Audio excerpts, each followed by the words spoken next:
Assalamualaikum warahmatullahi wabarakatuh. Selamat pagi, mari kita belajar matematika lagi. Sebelumnya, jangan lupa kalian siapkan alat tulis, kemudian catat materi yang akan Padim berikan. Hari ini kita akan belajar materi tentang himpunan. Apa itu himpunan? Himpunan adalah sekelompok atau kumpulan benda atau objek yang memiliki definisi yang jelas. Nah, seperti apa sih contoh himpunan? Nah, contoh himpunan yang pertama adalah kumpulan hewan berkaki dua. Ini jelas. Hewan berkaki dua itu anggotanya atau contohnya ada. Apa saja hewan yang berkaki dua? Contohnya adalah ayam, bebek, dan lain-lain. Nah, ini hewan yang berkaki dua, jelas. Nah, kemudian yang kedua, kumpulan bilangan ganjil. Ini ada tidak anggotanya atau contohnya? Ada ya, jelas. Bilangan ganjil itu anggotanya adalah 1, 3, 5, 7, dan seterusnya. Nah, ini jelas. Kemudian ada kumpulan yang tidak dapat didefinisikan dengan jelas atau contoh yang bukan himpunan. Yang pertama adalah kumpulan artis cantik. Ini tidak didefinisikan dengan jelas. Kenapa? Karena menurut satu orang cantik, menurut orang yang lain itu tidak cantik, biasa saja gitu. Jadi anggotanya tidak ada. Kemudian yang kedua, kumpulan makanan lezat. Misal, menurut Padim, jengkol itu makanan lezat, tapi sebagian orang jengkol itu merupakan makanan yang tidak lezat. Nah, ini adalah makanan contoh yang bukan himpunan.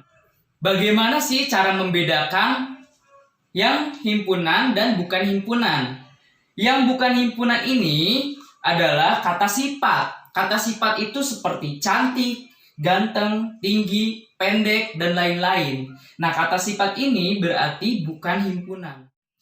Agar lebih paham, di sini ada contoh soal. Manakah yang termasuk himpunan dan bukan himpunan? Kalian tentukan mana yang termasuk himpunan dan bukan himpunan. Kita cek satu-satu ya. Nomor 1, kumpulan lukisan indah. Lukisan indah, kira-kira ini dapat didefinisikan dengan jelas tidak? Tidak ya, karena menurut sebagian orang itu indah, tapi sebagian orang lagi mengatakan tidak. Nah, ini merupakan bukan himpunan. Nah, kemudian soal nomor 2, kumpulan aktor ganteng. Ini termasuk himpunan bukan? Bukan ya, karena sebagian orang mengatakan ganteng, sebagian mengatakan tidak. Nah, ini tidak dapat didefinisikan dengan jelas. Berarti ini juga bukan himpunan. Selanjutnya, nomor 3. Nama-nama hari dalam seminggu. Ini dapat didefinisikan dengan jelas tidak? Contohnya ada tidak? Anggotanya ada tidak? Ada ya? Ini merupakan himpunan.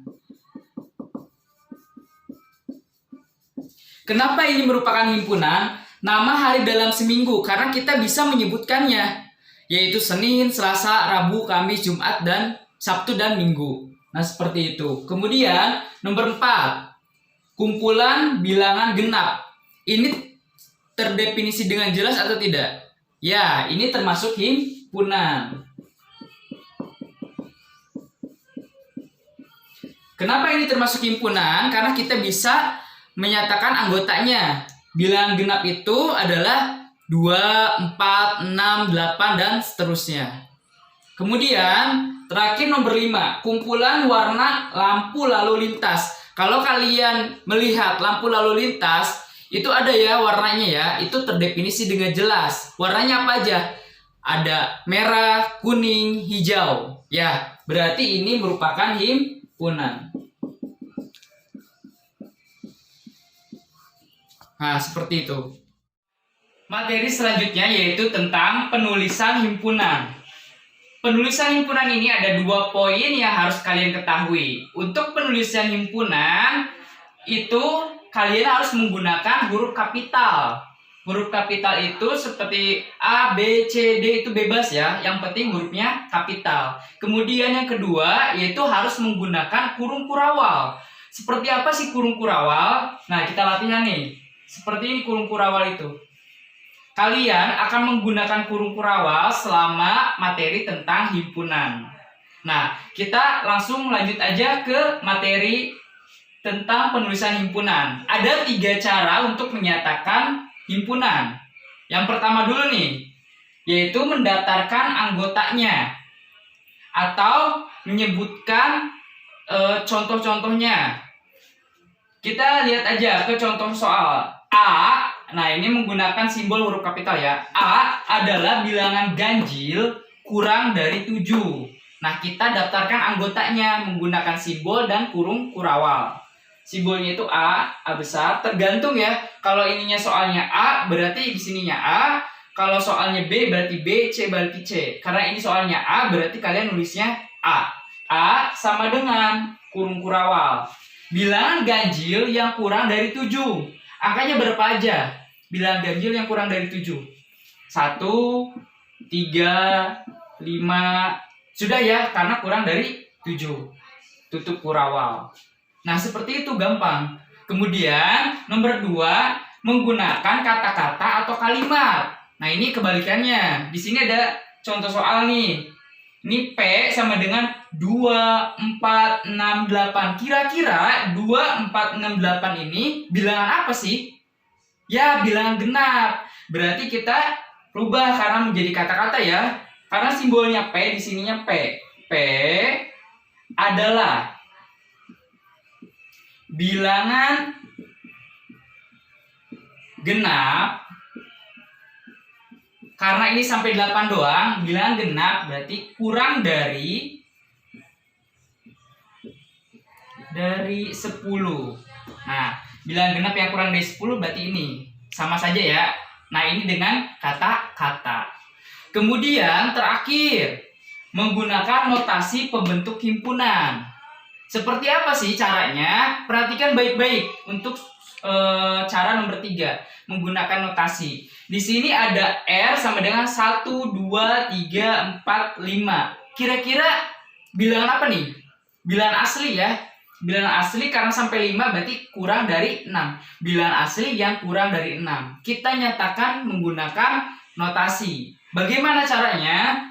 Tulis dulu simbolnya R sama dengan kurung kurawal. Nah, untuk notasi, karena ininya simbolnya R, di sininya R, menggunakan garis lurus gini. Dibacanya adalah sedemikian sehingga. Dibacanya adalah sedemikian sehingga. R sedemikian sehingga R-nya itu kurang berarti ini tusuk ya, kurang dari 6. Nah, di mana koma ini dibaca di mana? Di mana R-nya itu elemen atau anggota bilangan apa nih? Bilangan asli. Tutup kurung. Nah, jadi ini keterangannya di sini lihat angkanya sampai berapa. Nah, supaya lebih paham lagi, ada contoh soal yang kedua nih. Padi sekarang menggunakan kata-kata, kita rubah menjadi notasi. Y adalah bilangan genap kurang dari sama dengan 8.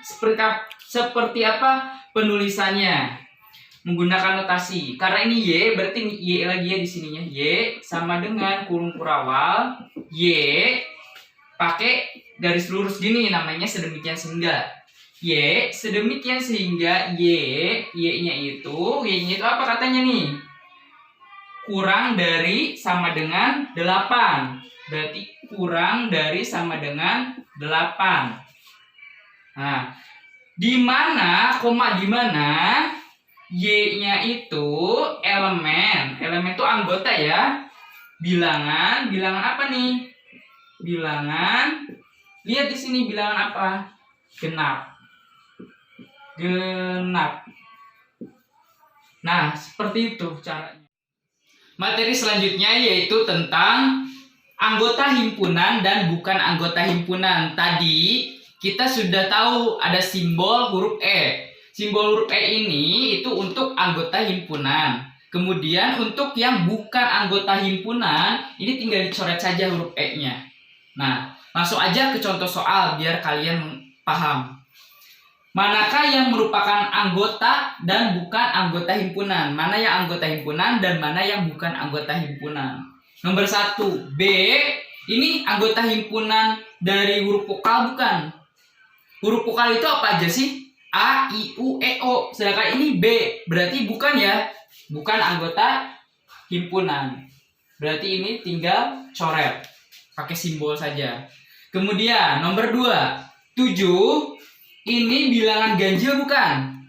Ya, 7 itu adalah bilangan ganjil. Berarti ini adalah anggota himpunan. Pakai huruf simbol E. Kemudian nomor 3, ayam. Ayam ini adalah hewan mamalia. Hewan mamalia bukan? Bukan ya, ayam itu adalah hewan unggas. Berarti bukan anggota. Tinggal coret saja huruf E-nya. Kemudian nomor 4, 26. 26 ini adalah bilangan genap bukan? Ya, bilangan genap berarti ini anggota himpunan. Berarti ini menggunakan simbol huruf E. Nah, seperti itu, mudah. Demikian materi hari ini, semoga dapat dipahami. Jangan lupa kalian sering berlatih dengan soal-soal yang Pak berikan atau bisa melalui buku LKS dan buku paket. Sekian, terima kasih. Wassalamualaikum.